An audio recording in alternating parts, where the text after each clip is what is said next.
जय श्री बालाजी। मैं हूँ आपकी डाइटिशियन एंड काउंसलर पूजा बंसल।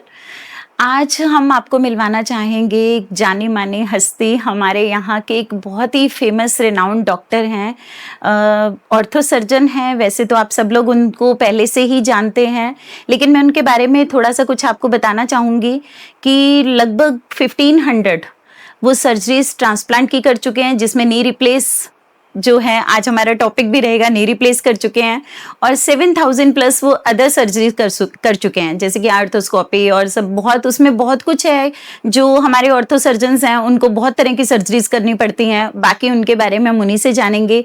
और उनका यहाँ जो हॉस्पिटल है, ऑर्थो हील के नाम से हॉस्पिटल है। ऑर्थो हील जो है वो तुलाराम झोंतरा धर्मशाला के बिल्कुल ऑपोजिट है। और इससे पहले डॉक्टर साहब जो हैं जलंधर NHS हॉस्पिटल में अपनी सेवाएं दे रहे थे।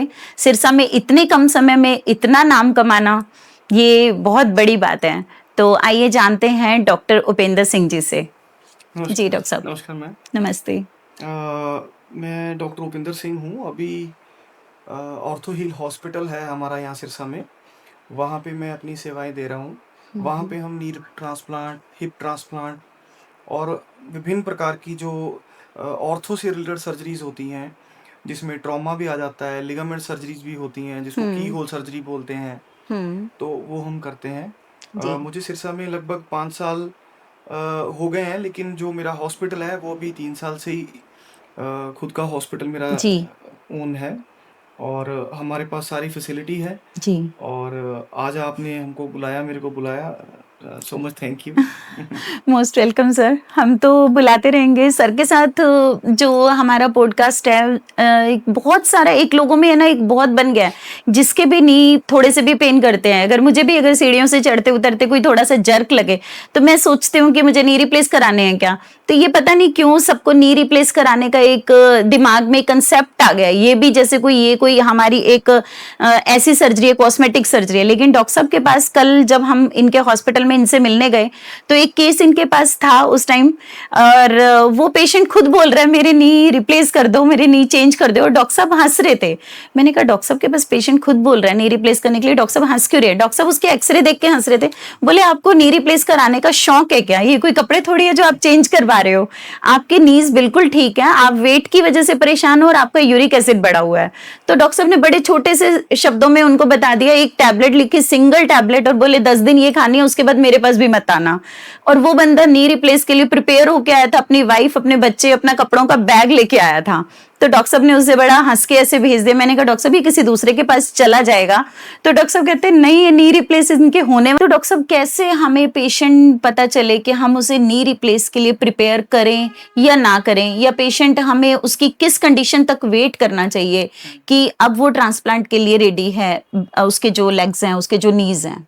देखिए मैम, आपकी बात बिल्कुल ठीक है। काफ़ी पेशेंट्स हमारे पास आते भी हैं जिनको ऐसा लगता है कि उनके अब नी रिप्लेसमेंट मतलब उनको कराने पड़ेंगे, उनसे उठा नहीं जा रहा या उनसे अब सैर नहीं करी जा रही। लेकिन एक्चुअल में 10 में से 8 लोग ऐसे होते हैं जिनको अभी ज़रूरत होती नहीं है। 10 में से 8? यस। ओके। एक्चुअल में क्या होता है, इसकी स्टेजेस होती हैं। तो हम्म। इसकी 4 स्टेजेस होती हैं। तो वो स्टेज 1 में तो पता नहीं चलता, लेकिन स्टेज 2 और स्टेज 3 भी एज पेनफुल हो सकती हैं एज स्टेज 4, जिसमें कि हमको रिप्लेसमेंट करना है। ओके। तो इसमें बहुत सारे फैक्टर्स होते हैं। एज फैक्टर है, अगर कोई यंग पेशेंट है, अगर कोई 40 से भी जिसकी एज कम है, तो उसको भी नी रिप्लेसमेंट करवाने की जरूरत नहीं है। 90% ओके। नी रिप्लेसमेंट करवाने की जरूरत उस पेशेंट को है हम्म। जिससे अब बैठ के खड़ा नहीं हुआ जाता। हम्म। क्यों? क्योंकि उसके घुटनों में बहुत ज्यादा दर्द है। हम्म। जिसको कोई काम करना है तो वो ये सोचता है कि कोई दूसरा दूसरा उसका कोई कर दे। काम कर दे। बिल्कुल। जिसको सैर की जरूरत है, जिसको एक्सरसाइज की जरूरत है, लेकिन वो नहीं कर पा रहा क्योंकि उसके घुटनों में दर्द हो रहा है बड़े लंबे समय से। जी। जिसको ऐसा लगता है कि मेरे घुटने खराब होने के कारण या मेरे घुटनों के पेन होने के कारण मेरी मेरा जो सारा। थाई मसल्स हैं, जो मेरी टांगों की मसल्स हैं, ये बहुत वीक पड़ गई हैं हम्म। कि अब तो उससे सीढ़ी उतरने चढ़ने में मतलब वो चढ़ ही नहीं सकता विदाउट एनी सपोर्ट। कुछ पर्सन्स के पैर टेढ़े हो जाते हैं, क्या वो हाँ, भी नीज की वजह से ही है? बिल्कुल मैम, बिल्कुल। हम इसमें 2 तरह की डिफ़ॉर्मिटीज़ होती हैं। हम्म। जिसमें एक तो होती है जो ज़्यादा कॉमन है कि घुटनों का बाहर को निकलना। हम्म। अगर आपके घुटने आप नोटिस कर रहे हो कि बहुत ज़्यादा बाहर को निकल गए हैं, तो आप नी रिप्लेसमेंट के कैंडिडेट हो सकते हो, अगर जी, आपकी एज ज़्यादा है। अगर आपकी एज कम है और आपके एक्स-रे में ऐसा लग रहा है कि नीज़ तो ठीक है लेकिन फिर भी टाँगें बाहर को निकल रही हैं, तो उसमें अलग प्रकार की सर्जरीज़ तो होती हैं। एज की क्या क्राइटेरिया मान के चलें कि एज 50 प्लस अगर कोई पर्सन है और हाँ, उनके घुटने बाहर की तरफ आ गए हैं, हाँ जी। तो उनके केस में हमें क्या सोचना चाहिए? देखो मैम ऐसा होता है कि जो नी रिप्लेसमेंट है वो डिपेंड करता है कि आपके घुटने कितने खराब हैं। हुँ, रेदर कि कोई एज एज नहीं है इसमें, एज मैं इसलिए बोल रहा हूँ क्योंकि 50 प्लस पेशेंट्स के ज़्यादातर एक्स-रे में हमको नी एज फैक्टर के कारण घिसा हुआ मिलेगा जी और बिल्कुल। 50 प्लस में हमको कुछ और कारण जो हैं वो ज़्यादातर देखने को मिलते हैं। जी, तो जो मेनली इसमें आप खुद डिसाइड नहीं कर सकते घर पे कि हुँ, भई मेरे ये नी रिप्लेस होंगे या मेरे घुटने खराब हो गए। हुँ, ये तो डॉक्टर ही आपको बताएँगे, वो भी कुछ इन्वेस्टिगेशंस होने के बाद। ओके। तो अगर हम ये देखते हैं कि पेशेंट अब सर्जरी के लायक हो गया है और पेशेंट को सर्जरी के लिए हम प्लान कर रहे हैं, तो क्या उनका मेडिकेशन हमें सर्जरी से पहले भी स्टार्ट करना चाहिए कुछ? हाँ जी मैम, बहुत कुछ होता है। हुँ, इवन कि जैसे आप डायटीशियन हैं तो आपको भी पता होगा। आप हुँ, जितने भी इवन कि हमारे भी बहुत सारे पेशेंट्स हैं जिनकी आप डाइट प्लान करते हो। हुँ, तो वो लगभग 1 मंथ पहले ही तो उनका सारा सिस्टम स्टार्ट हो जाता है। जी, इवन कि जैसे कुछ पेशेंट्स हैं वो बहुत लंबे समय से पेन किलर्स खा रहे होते हैं। जी बिल्कुल। तो उनकी गट हेल्थ के लिए उनकी डाइट मॉडिफिकेशन प्लस हुँ, उनको वो हैवी मेडिसिन से बिल्कुल नॉर्मल मेडिसिन पे लेके आना हुँ, ताकि उनको आफ्टर सर्जरी कोई मेडिसिन काम करे, नहीं तो हुँ, काम ही नहीं करती मेडिसिन। तो हुँ, उस लेवल पे उनको लेके आना बहुत ज़रूरी है।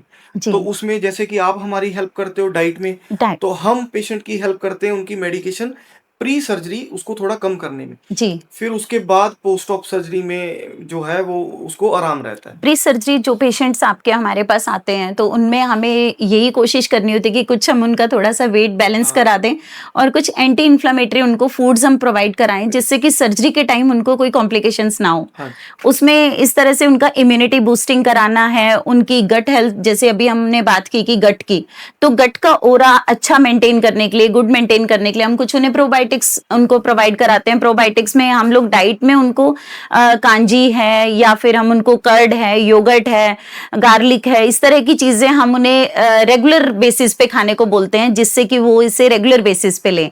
और कैल्शियम रिच चीज़ें हैं, विटामिन डी रिच चीज़ें हैं, वो हम उनको डेयरी में लो फैट मिल्क हो गया या कर्ड हो गया या फिर उसमें हम थोड़ा उनको ग्रीन लीफी वेजिस की तरफ या कलरफुल वेजिटेबल्स और फ्रूट्स की तरफ उनको घूमने के लिए बोलते हैं कि आप उधर मूव हो जाएं।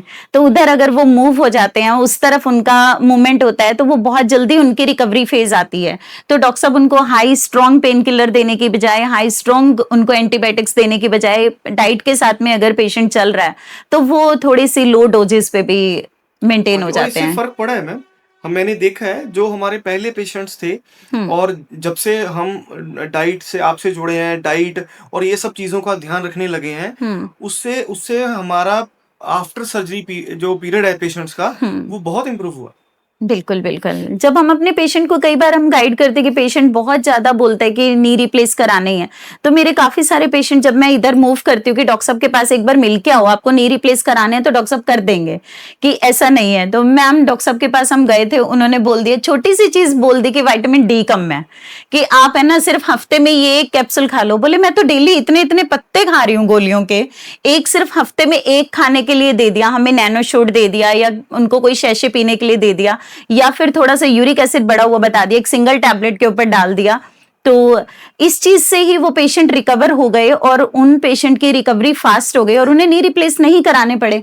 तो डॉक्टर साहब ने जब इन छोटी-छोटी चीज़ों को जज किया, उनका इन्वेस्टिगेट कराया, तो इसमें उन्हें पता चला कि पेशेंट को नी रिप्लेस की ज़रूरत ही नहीं है और हमें भी पता चला। अदरवाइज़ हम भी सोचते थे, पेशेंट चल के ऐसे आ रहा है, इतना परेशान है, इतने पेन किलर, इतने हेवी डोजेज़ ले रहा है, तो शायद उसे ज़रूरत है। तो डॉक्टर साहब से जी। मिलने के बाद मुझे पता चला सच में 10 में से 8 को ही ज़रूरत नहीं है, 2 को ही ज़रूरत है। हुँ। और जिसको ज़रूरत है उसके लिए ये वरदान है मैम। जी, बिल्कुल, बिल्कुल। तो डॉक्टर साहब पेशेंट जब सर्जरी के बाद हाँ जी। आपने उनको मेडिकेशन भी दे दिया, हॉस्पिटल से डिस्चार्ज भी कर दिया, और कुछ लोग बोलते हैं कि हमें तो डॉक्टर साहब ने 72 घंटे में चलने के लिए बोल दिया था। वो ठीक है, वो वॉशरूम तक जा रहा है, लेकिन फिर भी उसकी हीलिंग होने में अभी टाइम लग रहा है। तो बिल्कुल। उस हीलिंग में कितना टाइम उसे और लगेगा, और हम उसमें क्या कर सकते हैं? देखिए, इसमें ना बहुत सारे फैक्टर्स हैं। हुँ, कई सर्जिकल टेक्निक्स के फैक्टर्स हैं कि कौन-सी सर्जिकल इंसिजन में कौन-सी टेक्निक के साथ उनका ऑपरेट हुआ है। हुँ, दूसरा, पेशेंट का सर्जरी से पहले जैसे उसकी कैसे डाइट थी, वो कौन-सी मेडिसिन ले रहा था, हुँ, उसकी मसल हेल्थ कैसी थी, उस पे डिपेंड करता है। तो मैं ये सारे आपको बताऊँगा, फिर आपको बताता हूँ कि एंड रिज़ल्ट किसका बेटर निकलता है। हुँ, और अ, जो सबसे इम्पोर्टेंट जो मैंने अपनी प्रैक्टिस में देखा है, वो है विल पावर। जी, तो अगर हम सर्जिकल टेक्निक्स की बात करें, हुँ, तो जैसे हम जो अब टेक्निक्स यूज़ कर रहे हैं अपने पेशेंट्स में, तो उसमें हम ऐसी टेक्निक्स हैं जिसमें जो क्वाड्रिसेप्स मसल होती है, जो पूरी घुटने को जो काम करवाती है, वो हम पूरी प्रिज़र्व कर लेते हैं। उसको मिड वास्टस टेक्निक बोलते हैं। जी, तो हम लगभग पिछले 2 सालों से उसी टेक्निक से ऑपरेट ओके, कर रहे हैं। दूसरा, पेशेंट की मसल हेल्थ, अगर पेशेंट पहले फिजिकल एक्टिविटी करता था, हुँ, कोई जॉगिंग या कोई सैर या साइकिलिंग करता था, हुँ, तो उसकी मसल्स जो हैं वो बेटर होंगी, वो हुँ, अच्छी होंगी, तो उसकी रिकवरी जो है वो अच्छी होगी। जी, तीसरा, अगर पेशेंट का वेट कम है, लीन है, उसकी डाइट अच्छी है, उसका मेडिसिन लोड कम है, हुँ, तो उसकी रिकवरी जो है वो अच्छी होगी। अब मैं बताता हूँ कि इसकी रिकवरी के क्या फ़ेज़ होते हैं। 2 फ़ेज़ होते हैं मैम इसमें मेनली। जी, वैसे तो 2 होते हैं, लेकिन मैंने 3 फ़ेज़ेज़ में डिवाइड किया हुआ है। तो एक हुँ, तो है फ़ास्ट रिकवरी फ़ेज़, हुँ, एक है मीडियम रिकवरी फ़ेज़ और एक है हुँ, स्लो रिकवरी फ़ेज़। तो पहले जो स्टार्ट होता है वो आता है फ़ास्ट रिकवरी फ़ेज़।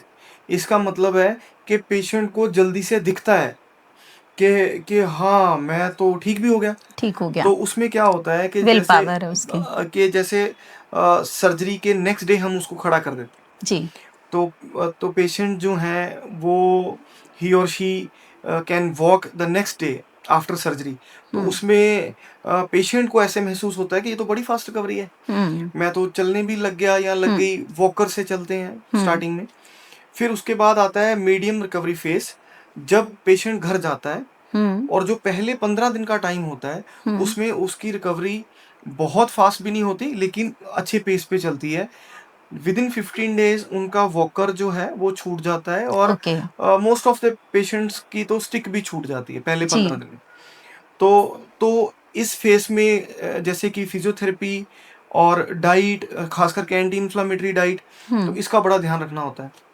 फिर आता है स्लो रिकवरी फेज़, जो चलता है अगले 3-4 महीने या 6 महीने तक। हुँ, जिसमें पेशेंट कभी न कभी हमको कहता है कि जब मैं चलती हूँ तो ठीक चलती हूँ, लेकिन बैठ के खड़े होने में मेरे को थोड़ा-सा यहाँ पता चलता है। हुँ, मेरे को घुटना भारी-भारी लगता है। हुँ, तो ये अडैप्टिंग फेज़ है, हमारी बॉडी जो नई चीज़ हमने डाली है उसको अडैप्ट कर रही अडैप्ट होती करने है। में टाइम लेती है। हाँ, तो बाकी देखो जो ये हम देखते हैं एडवर्टाइज़मेंट्स में या हुँ, बातें सुनते हैं पेशेंट्स की कि भई अगले दिन चला दिया, ये तो मतलब मतलब बहुत ही ऐसी सर्जरी है जैसे जादू हो जाएगा, तो ऐसे नहीं होता। हुँ, तो मतलब अगर आपकी नी रिप्लेसमेंट की सर्जरी है, तो वो सर्जरी ही है, वो हुँ, कोई मैजिक नहीं है उसमें, लेकिन इस सर्जरी का रिज़ल्ट बहुत अच्छा है और एट द एंड आप वैसे ही चलते हो जैसे आप 25 इयर्स के थे या 30 साल के थे, तब चलते थे। मीन्स रिजल्ट जो है सर्जरी हाँ के जी, बाद वो बहुत अच्छे रहते हैं, हाँ। और जो पर्सन है जिसकी सर्जरी हुई है वो वाकई में एक बिल्कुल नई नई लाइफ लाइफ जीते। जीता है। जी, और जब आप हमें पोस्ट सर्जरी पेशेंट भेजते हैं कि इनकी हीलिंग साथ में हो जाए, मैम इनको डाइट दो, तब हम कुछ चीजें बिल्कुल छोटे छोटे कुछ स्पाइसेस भी ऐड कर देते हैं एंटी इन्फ्लेमेटरी। तो मैंने बोलते हैं गोल्डन मिल्क पीना है, जैसे कि दूध में थोड़ी सी हल्दी डालने के लिए बोल दिया, वो एंटी इन्फ्लेमेटरी बहुत ही अच्छा एक सुपर फूड है। तो इस तरह की छोटी छोटी चीजें हम उन्हें बोलते हैं खाने में आपने गार्लिक का यूज करना ही करना है। गार्लिक बहुत अच्छा एक एंटी इन्फ्लेमेटरी सुपर फूड है, तो गार्लिक यूज करते हैं तो वो बहुत अच्छे से उनकी रिकवरी होती है।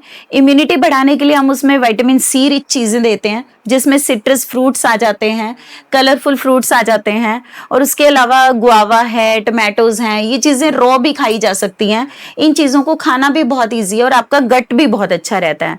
साथ में ही हम थोड़ा सा जिंक ऐड कर देते हैं डाइट में, कि आप अपने सीड्स को अपने खाने के साथ में लेना शुरू कर दें, या ब्रेकफास्ट टाइम में आप 2 चम्मच सीड्स हम आपके पेशेंट्स को जब हम खिलाते हैं तो उनकी रिकवरी फास्ट होती है। आप उसे जिंक सप्लीमेंट दे सकते हैं। हम उन्हें जिंक रिच चीजें बताते हैं कि आपके किचन में जिन डिब्बों में छोटी छोटी डिब्बियां हैं, उनमें आपका किचन फूड नहीं है, ये किचन फार्मेसी है। तो इसे आप अगर यूज करते हैं तो ये जो डाइट है आपके लिए बहुत बेस्ट रोल प्ले करती है आफ्टर सर्जरी। और कुछ पेशेंट सोचते हैं कि नहीं, अब हमें डाइट की क्या जरूरत है, सर्जरी हो गई, अब हमारी छुट्टी हो गई, अब तो हमें जरूरत ही नहीं है। ये रॉन्ग कंसेप्ट है। ये डॉक्टर्स के ऊपर डिपेंड करता है कि वो उनको कितना मोटिवेट करके डाइटिशियन के पास रिकमेंड करते हैं कि आप उन्हें वहां जाके मिलिए, आपकी रिकवरी और भी फास्ट होगी। मेडिसिन जो है जल्दी टेपर करके हम बंद भी कर देंगे, अदरवाइज आप मेडिसिन हो सकता है कि 2 हफ्ते और खाओ। तो पेन से हीलिंग करना और उनकी रिकवरी करना, एंटी इन्फ्लामेटरी इन फूड्स को ऐड करना, पर्सन टू पर्सन ये चीज़ें कई बार वेरी करती हैं। बहुत सारे लोगों को हल्दी से एसिडिटी भी होती है, तो वो लोग बोलते हैं कि मैम हमें तो बहुत गर्म करते हैं, तो उनके केसेस में हमें दूसरे सुपर फूड देखने होते हैं। तो सेम चीज़ें, सेम डाइट सबके लिए नहीं होती है, फोटोकॉपी जेरोक्स सबके लिए नहीं होता है। तो एक इसी बात पे मेरे को ध्यान आया, कुछ पेशेंट्स ऐसे हैं मैम, जैसे वो आपके पास आए होंगे तो उन्होंने, तो आपने जैसे अभी बताया कि टोमेटोज खाने को, है ना, हम बोलते हैं, गोवा खाने को बोलते हैं, या सीड्स कह रहे जी हैं। बिल्कुल। तो हम पेशेंट को कैल्शियम भी लिख के देते हैं। तो वो पेशेंट कुछ की क्वेरीज थी कि सर आप हमको कैल्शियम दे रहे हैं और साथ में सर हम टोमेटोज भी खा रहे हैं, टमाटर खा रहे हैं और सीड्स भी खा रहे हैं, तो सर हमारे स्टोन तो नहीं हो जाएंगे? हाँ, हाँ, तो इसके बारे में आपका क्या राय है वैसे? देखिए डॉक्टर साहब, क्या होता है कि जब पेशेंट को हम लोग डाइट में उन लोगों को सजेस्ट करते हैं, तो उसका मतलब ये नहीं है कि आप जो सप्लीमेंट दे रहे हैं वो उनको नहीं लेना। सप्लीमेंट एक एज के बाद और एक बॉडी की नेसेसिटी बन जाती है कि 40 के बाद या 45 के बाद अगर कैल्शियम की नीड है तो आप सिर्फ दूध या दही से वो पूरा नहीं कर सकते। मैं डाइट में आपको 2 लीटर 3 लीटर इतना तो नहीं लिख के दे सकती ना। तो वो जो कैल्शियम आपका पूरा करना है वो 1 गिलास दूध से पूरा नहीं हो रहा है, उस केस में आपको सप्लीमेंट देना पड़ता है। ओमेगा 3 रिच चीजें, जैसे हम बात करें एंटी इन्फ्लेमेशन की जब बात आती है, इम्यूनिटी की बात आती है, तो डॉक्टर साहब के केसेस में ज्यादातर ओमेगा 3 मुझे देना पड़ता है। तो उनको हम लोग वॉलनट एडवाइस करते हैं या फ्लेक्सीड एडवाइस करते हैं। जो लोग थोड़े नॉन वेजिटेरियन है उनको फैटी फिश एडवाइस कर दिया, लेकिन डॉक्टर साहब उनको ओमेगा 3 कैप्सूल्स देते हैं। कई बार पेशेंट बोलते हैं मैम ओमेगा 3 थोड़ा एक्सपेंसिव है, क्या हमारा पूरा हो जाएगा वॉलनट से? वो पेशेंट पे डिपेंड करता है। अगर पेशेंट 25 30 35 साल का है तो उसका पूरा हो जाएगा किचन से, लेकिन अगर पेशेंट 50 प्लस है और उस टाइम उसको इन चीजों की जरूरत है, तब उस केस में मैं उन्हें बोलती हूँ कि आपको सप्लीमेंट जरूरी है। फिर हम उन्हें एक छोटी सी लेमन लैंग्वेज में मैं जो उन्हें समझाती हूँ, मैं ये बोलती हूँ जब आपकी साइकिल है आप चला रहे हो, अगर उस पे ग्रीस आपकी खत्म हो गई तो आपको ग्रीस की जगह ग्रीस ही लगानी पड़ती है। ये नहीं है कि आपने साइकिल पुरानी हो गई, खराब हो गई, उसको वॉश करके आप नहीं कर लोगे। जहां जिस चीज की जरूरत है, इस अभी आप 50 प्लस हो, आपकी मशीनरी है वो थोड़ी वीक हो गई है, अब उसमें ऑयलिंग की जरूरत है, ग्रीसिंग की जरूरत है या फ्यूल की जरूरत है, तो उस केस में आपको ये सप्लीमेंट वही काम करते हैं, फ्यूल का काम करते हैं। तो ये आपके केस में आपकी मशीनरी अब आपके खाने से छाट नहीं रही है आपका ओमेगा 3 अलग। आपने खाया वॉलनट, लेकिन आपको ओमेगा 3 आपकी बॉडी को नहीं दे रही है वो बॉडी, तो आपने सप्लीमेंट खाया वो डायरेक्ट आपको मिल गया। तो इन केसेस में हमें सप्लीमेंट देना पड़ता है। ऐसे ही हमारे साथ है कि आजकल कैल्शियम की फॉर्मुलेशंस भी बहुत सारी आ गई हैं। तो हम पेशेंट टू पेशेंट देखते हैं, जैसे स्पाइन के पेशेंट को अलग तरह का कैल्शियम जाता है, घुटनों के पेशेंट को अलग तरह की कैल्शियम फॉर्मेशन जाती है। तो बहुत टाइप की है, कैल्शियम ओरोटेट है, एस्पार्टेट है, सिट्रेट है, कार्बोनेट है, कोरल है। तो ऐसे अलग अलग टाइप की फॉर्मुलेशंस हैं विद अलग अलग type of vitamin and minerals. तो पेशेंट टू पेशेंट है। जैसे हम कोई कैल्शियम लिखते हैं तो इसका मतलब ये नहीं है कि आप बाहर से जो आपको सस्ता जो आपको कैल्शियम मिल रहा है आप ले लो, वो उसका आपको नहीं पेशेंट पता। कैल्शियम का मतलब कैल्शियम समझता है। हम सारी चीज पेशेंट को लिखते वक्त नहीं समझा बिल्कुल सकते, बिल्कुल लेकिन हाँ उसके लिए जो बेस्ट होता है हमने वो लिखा होता है। हाँ तो पेशेंट को ये भी बेफिक्र रहना चाहिए कि भाई उनके स्टोन हम नहीं होने देते। दूसरी बात कि जो हम कैल्शियम लिख रहे हैं वो उनके लिए स्पेसिफिक है, स्पेसिफिक तो है। वो ऐसे ये चीज कई बार हमें भी बोलते हैं पेशेंट कि मैम मैं गई थी डॉक्टर साहब के पास, मेरे साथ मेरे हस्बैंड गए थे, मेरे वाला स्ट्रिप 500 का है, हाँ, हस्बैंड वाला 150 का है, दोनों का ही कैल्शियम है, मैंने तो फिर है ना 150 वाले दो ले लिए। दो ले ले। तो मैंने कहा डॉक्टर साहब ने लिखा है ये भी, और ये भी डॉक्टर साहब की फार्मेसी से ही मिल रहा है। हाँ। तो मैं उनको बोलती हूँ कि डॉक्टर साहब इनके फ्रेंड और आपके दुश्मन नहीं है, तो डॉक्टर साहब दोनों के लिए डॉक्टर हैं, आप दोनों पेशेंट हैं, जिस बॉडी को जिस चीज की रिक्वायरमेंट है। तो आप अगर ये चीज मुझसे भी पूछेंगे तो शायद मैं भी नहीं बता पाऊंगी, ये चीज डॉक्टर साहब अच्छे से इसलिए बता सकते हैं क्योंकि 12 साल जो पढ़ाई है वो इसी चीज की है। वो एजुकेशन आप 2 मिनट में नहीं सीख सकते कि आप उनसे मिले और आपने सीख लिया।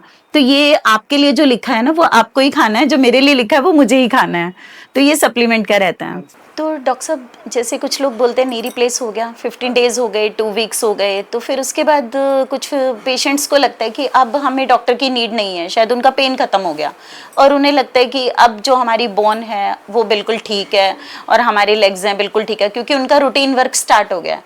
तो उनका फॉलो अप अभी भी जरूरी है, तो वो फॉलो अप नहीं कर रहे हैं, तो उनके लिए आप क्या एडवाइस देना चाहेंगे कि फॉलो अप क्यों जरूरी है? देखिए फॉलो अप इसलिए ज़रूरी है क्योंकि सर्जरी के बाद आपकी बोन हेल्थ, आपका जो सर्जरी साइट स्कार है उस पर क्या चल रहा है वो आपको नहीं समझ आएगा। वो तो एक डॉक्टर ही देख के बता सकता है कि आपका जो स्कार फॉर्मेशन है वो ठीक से हो रही है या नहीं हो रही। आपकी जो सर्जरी के आसपास की जो मांसपेशियां हैं, कौन सी मांसपेशी ज़्यादा बन रही है एक्सरसाइज से, कौन सी कम बन रही है, कुछ एक्सरसाइज भी चेंज करनी पड़ती है।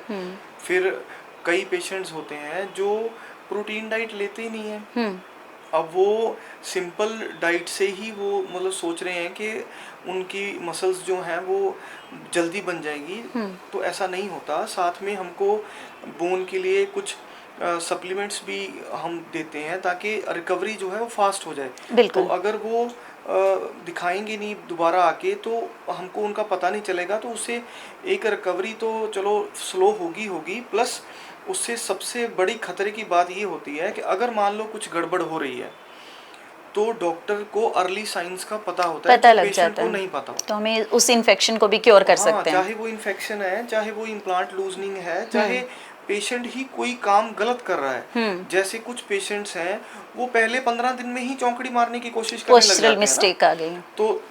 तो वो आपको जब आप डॉक्टर से मिलोगे दो बातें होंगी। डॉक्टर आपको चेक करेंगे, आपके जहाँ पे ऑपरेशन हुआ था उस जगह को चेक करेंगे, तो आपको ढंग से बता देंगे कि भाई ये चीज़ हमको नहीं करनी है, ये करनी है और ये इसमें ये प्रॉब्लम खड़ी हो सकती है, ये मेडिसिन ले लो, इससे नहीं होगी जी। तो इसलिए ये चीज़ें बहुत ज़रूरी है। जब मैं विल पावर की बात कर रहा था पेशेंट की, तो जिनकी विल पावर ज़्यादा होती है उनमें हमको ज़रूर ये प्रॉब्लम आती है, ये बिल्कुल आती है। रिकवरी बड़ी फास्ट होती है, वो बड़ी जल्दी चलने लग जाते हैं, फिर वो 15 दिन लेट ही आते हैं क्योंकि वो सेल्फ मोटिवेटेड है। उनको ये लगता है कि हम बिल्कुल ठीक है, हम सेल्फ मोटिवेटेड हैं। ऐसे ही उन्हीं पेशेंट का ही हमें फॉलो अप डाइट में भी बहुत जरूरी होता है, क्योंकि उनकी बैलेंस डाइट बहुत जरूरी है। वो बड़ी जल्दी मार्केट निकल गए तो वो फास्ट फूड खाना भी शुरू कर देते हैं। उन्हें नहीं पता कि एनेस्थीसिया दिया था, उनका गट वीक हो गया था, उसके लिए कुछ उस ओरा को मेंटेन करने के लिए उसको गुड बैक्टीरिया चाहिए, तो एंटीबायोटिक उनको लगे हुए हैं इतने ज्यादा, तो उससे उनकी कोई भी इन्फ्लेमेशन जो गट में है तो उस इन्फ्लेमेशन को कैसे दूर करना है या कैसे उनकी इम्यूनिटी को स्ट्रॉन्ग करना है, तो ये डाइट में भी उनका फॉलोअप बहुत जरूरी है। छोटी छोटी चीजों को ध्यान रखना है। सब लोग बोलते हैं मैम कोलेजन जरूरी है, हमने है ना यूट्यूब पे देखा था, हमने गूगल बाबा पे सर्च किया था कि कोलेजन चाहिए, तो कोलेजन आपको कोई सिर्फ डब्बियों में बोतलों में नहीं मिलता, आपके किचन में भी कोलेजन है। आप कोलेजन को इम्प्रूव करने के लिए ब्रोकली ले सकते हैं, बीन्स ले सकते हैं, बेरीज ले सकते हैं, बहुत सारी ऐसी चीजें हैं जिनसे आपका कोलेजन इम्प्रूव होता है। और जिन केसेस में सप्लीमेंट चाहिए वहाँ डॉक्टर साहब बैठे ही हैं कि कोलेजन क्यों चाहिए, कहाँ चाहिए, कैसे चाहिए। तो कार्टिलेज की बहुत अच्छी जो स्ट्रेंथनिंग है उसके लिए भी हमें विटामिन के चाहिए, जिंक चाहिए, तो उसमें भी अगर हम सप्लीमेंट के साथ में डाइट अच्छी रखें तो वो बहुत जल्दी रिकवरी होती है और पेशेंट को पता भी नहीं रहता मैंने नी रिप्लेस कराए हैं और वो अपनी बिल्कुल नॉर्मल लाइफ पे आ जाता है। तो जैसे जैसे हम स्कार की बात कर रहे थे, तो जो जिस जिस जगह पे स्टिचेस लगे होते हैं, टांके लगे होते हैं, अब जो जो तो वो बंदा अपनी डाइट ठीक रखता है, उनके प्रॉब्लम नहीं आती। हमने देखा है अपनी प्रैक्टिस में नहीं आती प्रॉब्लम। लेकिन जो अच्छी तरह से डाइट फॉलो नहीं करते तो उनके कभी कभी आ भी जाती है। कुछ लोग बेड पे होते हैं तो वो बोलते हैं मैम प्रोटीन ज्यादा दे दोगे वजन बढ़ जाएगा। प्रोटीन से वजन नहीं बढ़ रहा है, मसल्स गेन हो रही हैं।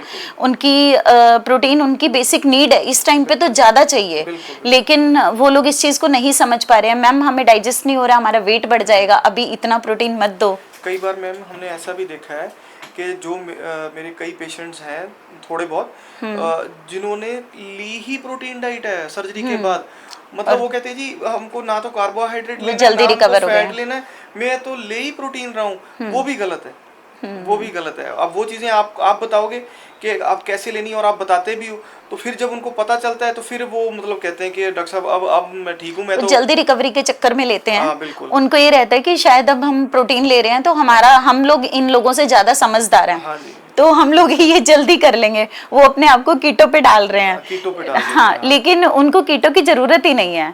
कीटो डाइट वैसे तो नॉर्थ इंडिया के लोगों के लिए ही नहीं है, वो बहुत लंबा टॉपिक है, उस पर हम बाद में बात करेंगे। लेकिन आज हम डॉक्टर साहब के टॉपिक पे ही बात कर रहे हैं। तो इसमें डॉक्टर साहब कुछ लोगों का एक मिसकंसेप्शंस रहते हैं कि नी रिप्लेस कराया। मैंने कई बार पेशेंट बोलते हैं आते ही, अगर कोई पेशेंट ने बोला मैंने 10 साल वाले गोड्डे डलवाए हैं, दूसरा पेशेंट बोलता है 20 वाले डलवा लेते हैं, हमारे रिश्तेदार ने तो 20 वाले डलवाए हैं। तो ये 10, 15, 20 ये क्या है? देखिए ये एक्चुअल में पॉली की लाइफ है। जो जो घुटना होता है उसके ना 3 कंपोनेंट्स होते हैं। एक होता है ऊपर की हड्डी का कंपोनेंट, एक नीचे की हड्डी का कंपोनेंट, और इन दोनों के बीच में जो कंपोनेंट होता है उसको हम पॉली बोलते हैं। तो वो वाइट कलर का कंपोनेंट होता है, ये उसकी एज है।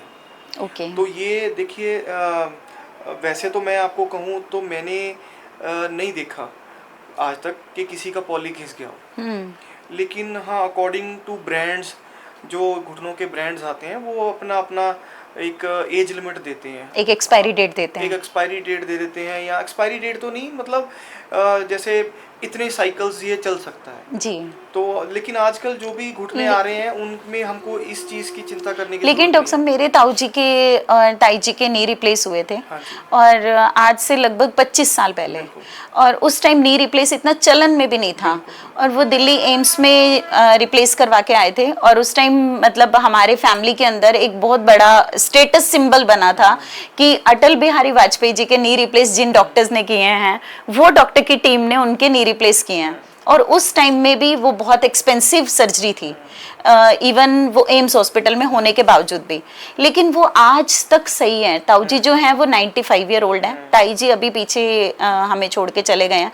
लेकिन नीज के लिए उस टाइम हमने सुना था कि उनके शायद 10 साल के लिए डले हैं, शायद हमने ऐसा सुना था। लेकिन लगभग 25 साल हो गए हैं, हमने तो कभी कोई ऐसा नहीं सुना कि उनके घुटने खराब हो गए हैं। ठीक है, वो डॉक्टर के साथ फॉलोअप में बहुत रहते हैं। ताऊ जी बहुत इंटेलिजेंट है, he is very educated person, तो वो डॉक्टर के साथ कंप्लीटली फॉलोअप में रहते हैं।